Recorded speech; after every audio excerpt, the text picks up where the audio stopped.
Welcome on into the Utah Blockcast. I'm Steve Bartle, Utah Insider at KSL Sports.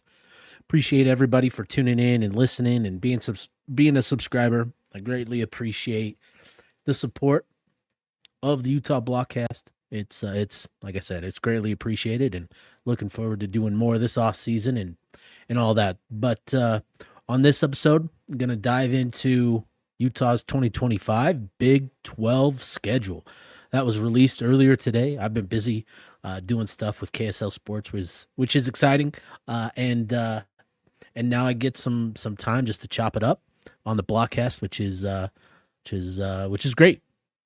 After that, I want to dive into a question I was asked recently about culture and in the NIL era, specifically with Utah, and how Utah can hang on to their culture as NIL becomes more and more prominent. I spent some time diving into this subject, and I've got some thoughts on it as well. And then lastly, it's the midway point of the Big 12 season for Utah basketball, and they're halfway through their conference slate. Got some pros and cons to dish out with this basketball program. So let's get to it. Utah's 2025 schedule. It's here, and frankly, sets up pretty nicely for Utah. So obviously, we all know Utah will start their season August 30th, which is 207 days away from the time that I'm recording this, which is exciting. We're getting close. And then they'll welcome Cal Poly to Rice-Eccles Stadium before traveling to Laramie to take on the Wyoming Cowboys. I'm excited for that road trip, man. I can't lie. I won't lie. I'm excited for that one. As stupid as that game is and as dumb as it is, I don't care, man. I'm excited for that road trip. It's going to be a good time. So after that, Utah's 3 non-conference games, we get into Big 12 play. And Utah's going to start off with a banger of a game. They will welcome the Texas Tech Red Raiders to Salt Lake City on September 20th in a Week 4 matchup. This one is going to be a big one, in my opinion. I have really liked Joey McGuire, the head coach of the Red Raiders. I appreciate the way that he's built his program, the identity that he's tried to build with that team, and he's done a great job. And they were pretty competitive last year before a couple of painful losses took them out of the championship race. But they return a number of good pieces, and they've also brought in the top-rated transfer class in the Big 12, and they went pretty big. They've landed some big additions in the transfer portal, and so they're going to be really well equipped for a championship run in the Big 12 next season. So this is going to be a big test for the Utes. And with the way that this schedule sets up, I really like the fact that you're starting out with a pretty big game in Week 1 against UCLA. I'm excited for that, to get down to Pasadena, get out to Lupe's Tacos. Boy, oh boy, how I've missed those. and you're going to start out with that game. It's going to be a fun to be back in the Rose Bowl, and you're going to learn a good deal about Utah, and then you kind of get to catch your breath a little bit the next week against Cal Poly, and then Wyoming, right? Wyoming is going to be a wild card of a game. They've lost a lot and are going through a bit of a makeover themselves. They weren't very competitive last year, but that'll still be a pretty competitive game, but not enough that it should take away from what you're building towards in the Big 12 opener against Texas Tech. So I think Utah, with the non-con schedule that they have, should be able to work out the kinks, get enough good competition where they'll be able to hit the ground running. That's going to be a great test for the Utes to open up, and we're going to learn a lot more about the Utes in that game. Again, I think Joey McGuire has done a good job of building that program the right way. So that's going to be a fun one. Week 5 matchup, Utah going on the road, going out east to Morgantown, take on the West Virginia Mountaineers. Rich Rodriguez back in Morgantown himself. That one is going to be interesting as well. I think it's going to be a good challenge. Going on the road, there is familiarity with, between coaches, between Kyle and Rich Rod. So, Utah will know what to expect of him. And I think, I know that Utah fans have been looking forward to that trip to Morgantown.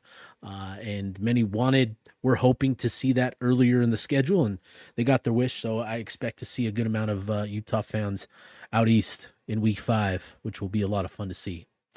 And then we get to the first bye week, week 6, and this comes at a good time for Utah. I really like the way that where the bye weeks have been placed in this schedule.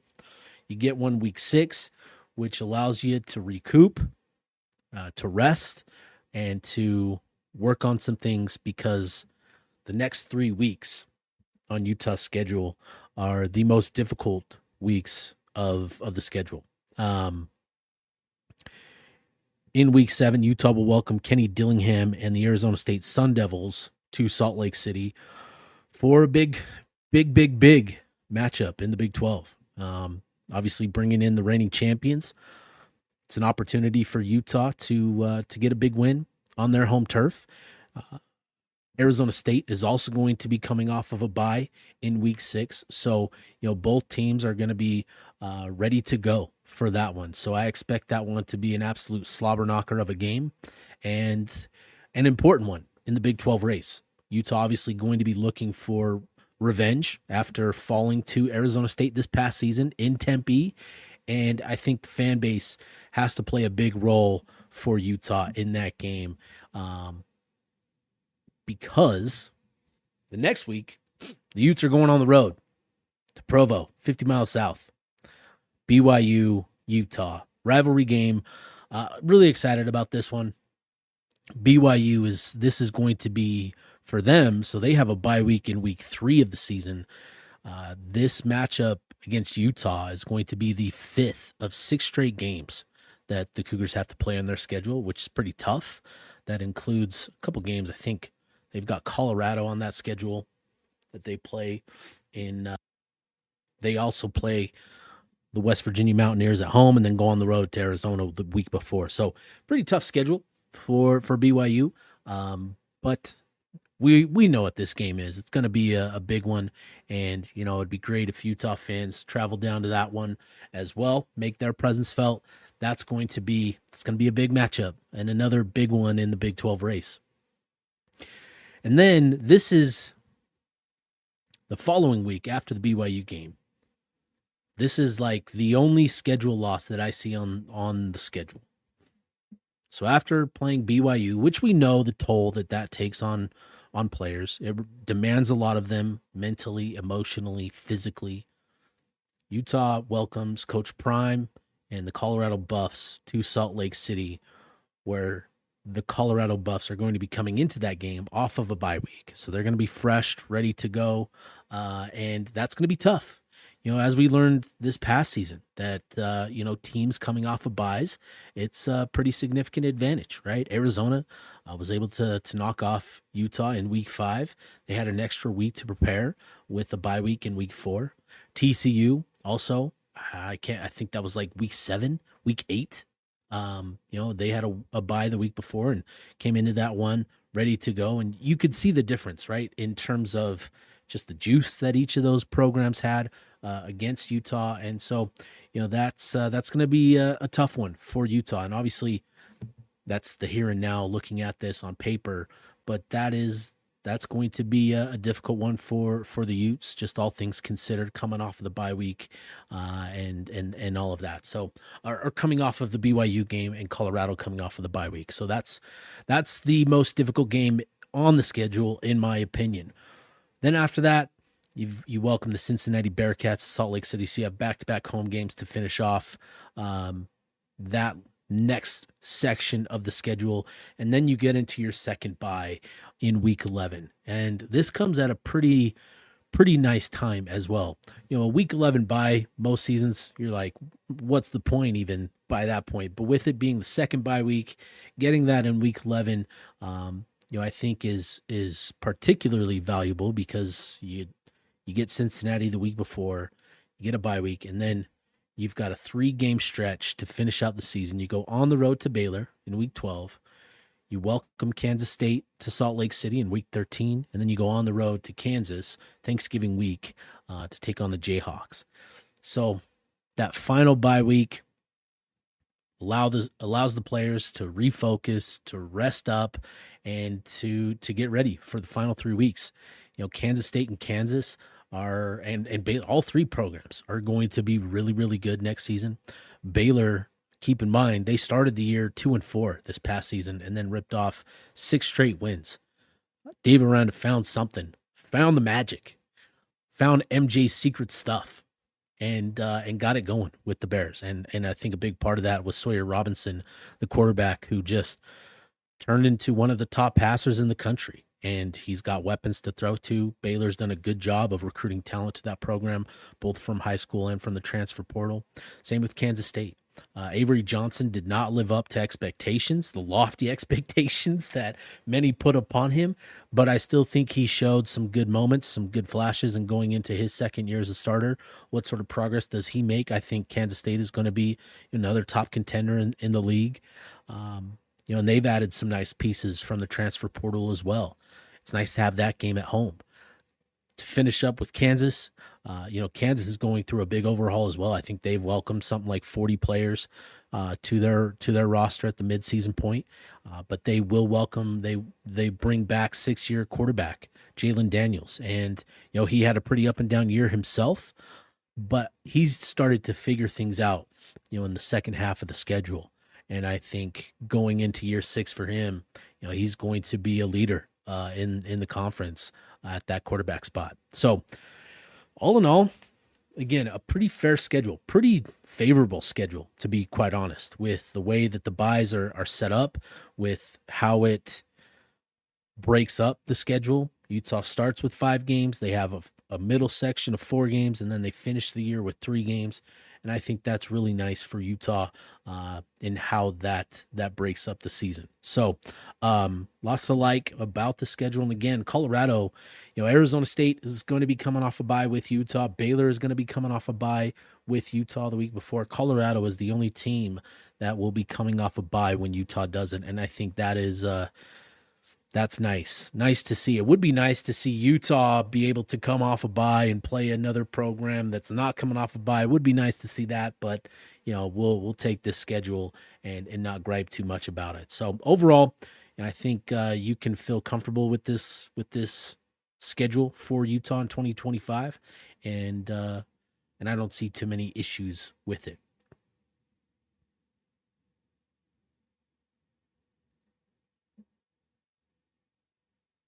All right, next topic.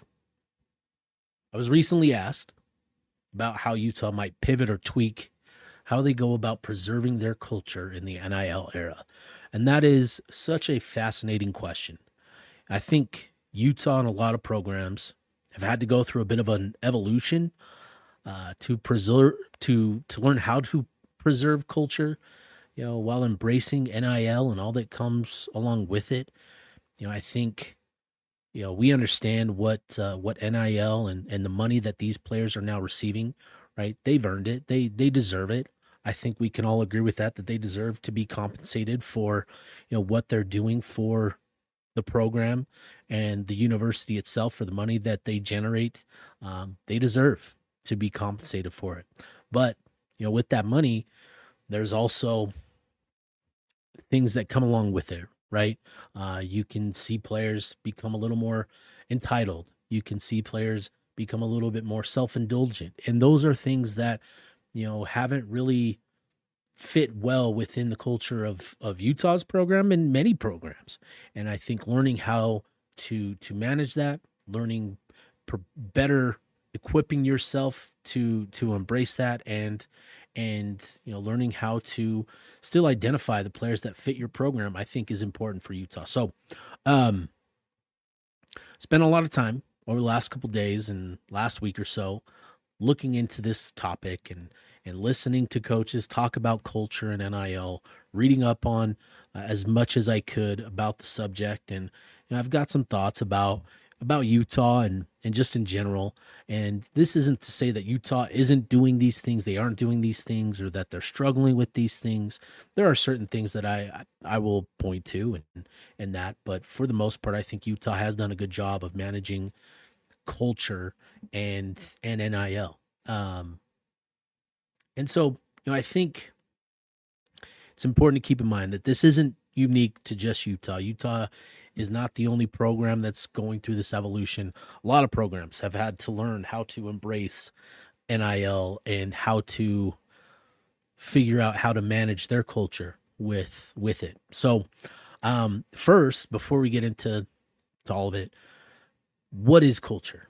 I think it's hard to define because it's so many different things, but we talk about it. It's just there. You just know it's there, right?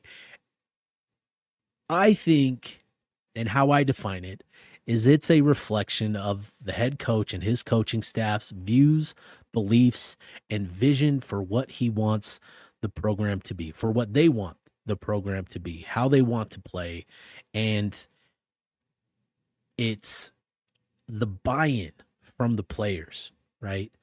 So that, to me, it's a two-way street here, right? It's how does Utah want to play? How do they want the players to represent them on the field? How do they want their players to play? All of those things, and it's the buy-in from the players of doing all that the coaches ask. I think that is what culture is, right? It's that buy-in for me. That's what I think culture is how much are players truly invested in what coaches are teaching, asking, and demanding of players. I think that's what it is for me. And that's what leads to all of the other things that we see from culture, right? Just the success, all of it, right? So all of that. So how does Utah preserve that culture at Utah? Or how does Kyle Whittingham and his staff preserve that culture at Utah? First, I think, it's important to keep the focus on football itself, being true to the game.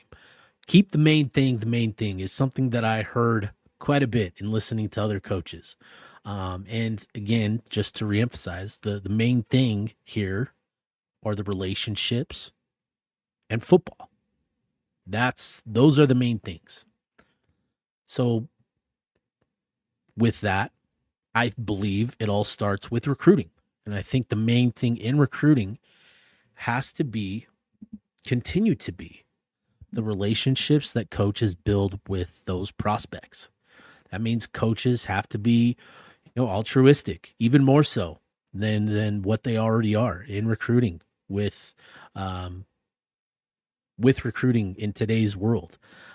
Even though NIL has become the biggest determining factor in recruiting, the relationships built on the recruiting trail still carry a lot of meaning for a program like Utah. Utah has to keep the focus on the strengths of the program and the relationships that they build in their recruiting efforts. If the focus simply turns to NIL and contract negotiations, then NIL is going to be the only determining factor to keep those players around when it's time for them to weigh whether they want to stick around or enter the portal. And if you recruit players like they're hired mercenaries, then your program is nothing more than an agency of mercenaries. And if you don't buy the best mercenaries, you simply don't stand a chance, and culture stands no chance to be fostered in your program. And that's not to say that's how Utah has approached it, but again, it just speaks to how coaches at Utah and elsewhere have to approach this. Next, I think player leadership is still going to be vital for a program, but at the same time, I believe more is on the shoulders of coaches to instill and cultivate culture than ever before. Coaches are the mainstays, especially at Utah, where the staff has been together for years. It's imperative, that these coaches act as the pillars of their brand and their what they want their players to embody on the field. And coaches have to take the sort of approach that, you get out what you put in. And as long as they continue to invest, in their players, from what goes on the field, in the training room, in their relationships with players, that's going to help them preserve that culture. And that has to start from the top down. Next, I think this is probably the most important thing, for Utah. When you're talking about, it's important for coaches to not allow compensation, to not allow money to dictate their decisions or playing time. I think that is so key, for every program, but especially Utah, to not allow money to dictate playing time, who gets the ball, how many times. This gets back to keeping the main thing. And this was something that nearly every coach that I listened to talk about this hit on this, that they don't allow money to dictate who plays and how much they get the ball. It's just an important thing for Utah and all programs to abide by, that you can't allow the money to dictate your decision making. And when it comes to the football aspect of it, I've talked a lot about the relationships, but when it comes to the football aspect of it, you have to be genuinely honest in your assessment of players and how they're performing. Play the best players, regardless of the money that they have promised to them, that they have, contractually signed, perhaps. Play the best players. Play the guys that have genuinely earned it. And I believe that this is something that can be addressed with the House settlement and what's coming with that, with the money coming from the university itself. I believe that Utah will benefit from that, where they don't feel the added pressure of playing certain players because they're getting outside compensation. And then lastly, it's about retaining the right players, not just the most productive players. That's important, right? You want to keep your key pieces, but it's also about the guys that are genuinely bought in on your brand and your culture. And for Utah, despite a couple of painful losses, with the Cam Calhouns, the Keanu Tanavasas, I still feel Utah did a really good job in this regard. I think Utah fans should feel really encouraged about the fact that, the offensive line, the defensive line, linebacker, and secondary held together for the most part. I think that says a lot about the relationships and buy-in that those coaches have with their players in those rooms. And, I know for a fact, somebody like Caleb Lomu had significant offers to go elsewhere, but he decided to stick at Utah because of the relationship that he has with Jim Harding. And there's a number of different examples that point to that as well. So overall, I think Utah does a pretty good job, and I think it's reflected in what they've brought back this past season. I still think there's room for improvement in terms of, improving relationships between coaches and players. I do think that some of the coaching changes that we've seen will benefit Utah in this regard, getting some more youthful, vibrant energy in the program with a Micah Simon and his youthfulness and ability to potentially connect with players a little bit easier than Alvis Witt did. Mark Atuwaya, with the energy that he's brought to the program, I think having that positivity in that room will be really positive, and I think that is going to be really, really important for those guys, Coach Beck as well at the quarterback position, to genuinely invest in the relationships and to really get that buy-in from their players. And so those are my thoughts on Utah preserving their culture. Again, I think Utah does a pretty good job, but I think there have been some important changes as well, and not just in terms of the coaching staff, but I think bringing in an influx of players, at the quarterback, running back, and wide receiver positions, speaks to some of the need to kind of refresh the culture in those rooms. So overall, again, I think Utah's done a good job in this regard, but there's always room for improvement, and I think that's important. So Utah's culture is still strong, and that's going to be a point of emphasis, like we saw in the offseason kickoff press conference a few weeks ago. Each and every coach, Whittingham, Scally, and Beck, all highlighted Utah's culture, and I think that's going to be key to them moving forward into 2025.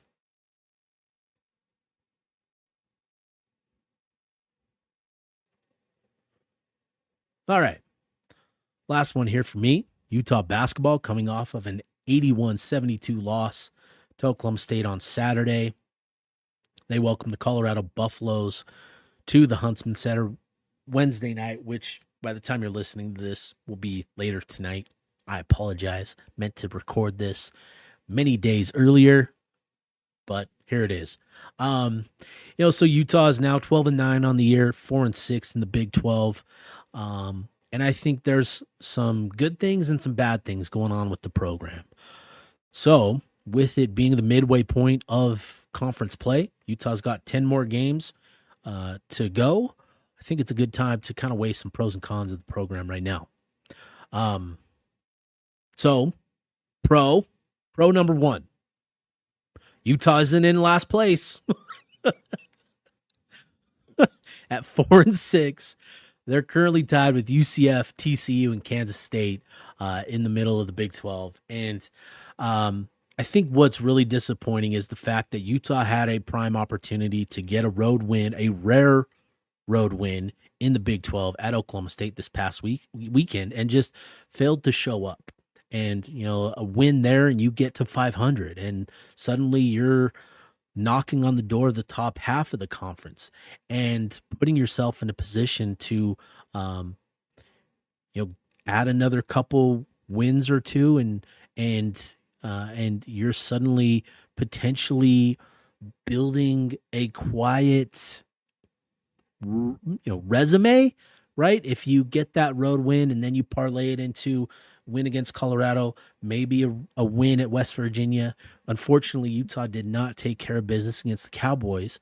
But still, 4-6, I think with the expectations coming into the year, Utah picked 16th, still a pro. I think Utah's looked better as they've gotten into Big 12 play from where they began. And obviously those first three games were pretty grim, pretty ugly, but I think there have been positive developments with the program, which again I'll hit on here soon. Cons: Utah's still 2 games under 500. Didn't take care of the opportunity they had at Oklahoma State, and really, while we have seen some good developments from certain individuals, and they've made some tweaks in terms of the style of play. It just feels like there hasn't been a significant amount of progress made, with the program. And this is probably speaking more big picture overall than just these 10 games in Big 12 play. But, given where Utah was coming off of last season, right? The run to the NIT championship, Utah had big momentum. And failed to capitalize on that going into this season, right? You bring in a pretty intriguing transfer hall class. Not everybody was sold on it, and I think a lot of the players, couple of players that that fans weren't necessarily sold on when they when Utah landed them. Ezra Sarr and Keanu Dawes have turned out to be pretty productive players. Still, there have just been the inability to capitalize on momentum. And, you can look at the 3 big non-conference games that play a role into that. Utah had an opportunity 2 Saturdays ago against Baylor at home to get a really nice home win over Baylor, and failed to show up. They just played really undisciplined basketball, missed a lot of easy ones. And there's been other opportunities that they've missed as well. And so it's just that continued presence of missing out on key opportunities to genuinely build good, exciting momentum. And that's an issue. Next pro, Ezra Sarr, Keanu Dawes, and I think even Jake Wallin genuinely look like capable players in the Big 12. I feel that Utah has, with these three, a pretty good trio to build with next season. Currently Ezra Sarr, in conference play alone, he is the leading scorer for Utah. He's the only other double-digit scorer alongside Gabe Matson, but Gabe has struggled significantly in conference play. With Keanu Dawes, he is just so productive whenever he's on the floor. The game, it's so it's so simple to him. He gets it on the run, ends up with a layup. Pick and roll, diving to the rim, gets a layup or a dunk. You're cutting to the rim, getting a pass from Lawson Lovering, it's a dunk. He rebounds. The game, again, it's just so simple for him, and he just is always so productive. And so, I like what Utah has with him. Ezra Sarr has become a go-to scorer. Would like to see him become a little bit more disciplined and understanding and responsible with that title. I think he took some ill-advised shots against Oklahoma State. He's also struggled in other games to find, the typical looks that he generates. And I think expanding his game, adding a jump shot, a consistent jump shot will be really good for him, and just making better decisions, being wise with the ball. If he's getting doubled underneath, he doesn't need to force it. He can kick it out, that sort of stuff. But I think he's the sort of player that Utah needs. Confident player that can go toe-to-toe with the talent in the league, and his confidence is never going to waver. He's going to give you everything he's got, and he's going to do it with a lot of confidence and swagger, and Utah needs that. And then Jake Wallin, he's not putting up big numbers, but he's consistently putting up numbers across the board. Points, rebounds, assists, blocks, steals. He just finds a way to positively impact games, I think, at his size, with his ability to handle the ball, his feel for the game. You can see that and feel that when watching him. He's a good piece to have. The ultimate glue guy, in my opinion. And I think Utah has a good one in him. But beyond that, the con here, it's been pretty hit or miss on, the rest of the roster. Craig has had to sort of tinker with the lineup, search for guys that are ready for their opportunities, search for a spark far too often. Guys like, Gabe Matson, I think it's clear that he's best suited for a second or third role, in an offensive attack, which is why Ezra Sarr emerging as the go-to scorer is so important. But it's a little disappointing that Gabe, wasn't able to take on that role. Mike Sheriff-Jams, again, it's just an issue with the serveness. You see the talent, you see the ability, but he just needs to be more assertive and make it a point to, look for his own scoring, to create for others. That is just something that comes and goes. And unfortunately, it's been more go than, and that's something that just, it comes and goes far too often. And I think, it would be nice to see him become a little bit more consistent, a little bit more productive. And then, the rest of the roster, Miro Little, he showed some really good signs early on in the season. I thought he could be a triple-double type of guy, but I don't know what's happened now that we've gotten into Big 12 play. I do think he's struggling with the athleticism of the league and the on-ball pressure. He's just doesn't show a lot of ability to overcome that. And I think he's lost some confidence, which is unfortunate because, he was a big priority for Utah. It was a big recruiting win, according to, who was interested in him in the transfer portal. And, it's just unfortunate that it hasn't clicked. He's still flashing moments. I think he can still score. If he could play off ball a little more, if he could play alongside Mike Sheriff Jumps, I'd be really interested to see what that does for him. But yeah, it's just been too hit or miss with the rest of the roster outside of Asar, Dawes, and Waleem. I think Utah needs a little bit more out of everybody else. And another pro, Utah has nice wins on the road over TCU, against rival BYU at home, preseason favorite against Cincinnati, but the rest of the resume is pretty meh, right? It's pretty mid. It's not not super great. And again, that gets back to, the missed opportunities that they've had this season to get a quality win and to build genuine excitement. So, last couple things here for me. I think Craig Smith, has genuine buy-in with his players. I can see that in the way that they play for him, the way that they talk about him. I think Coach Smith is a player's coach, and I think he's a good motivator. I think he gets a lot out of his guys in terms of effort and energy, but not all the time. And I think there's inconsistency there. You see that a lot in these games, these missed opportunities. That is usually the big issue, is that they fail to bring the energy from the jump. But in other games, you see it quite often. And so, for me, as much as Coach Smith is a player's coach and a good motivator, I think Craig lacks in organization, in detail, in clarity with what he wants to be executed, particularly on the offensive end of the floor.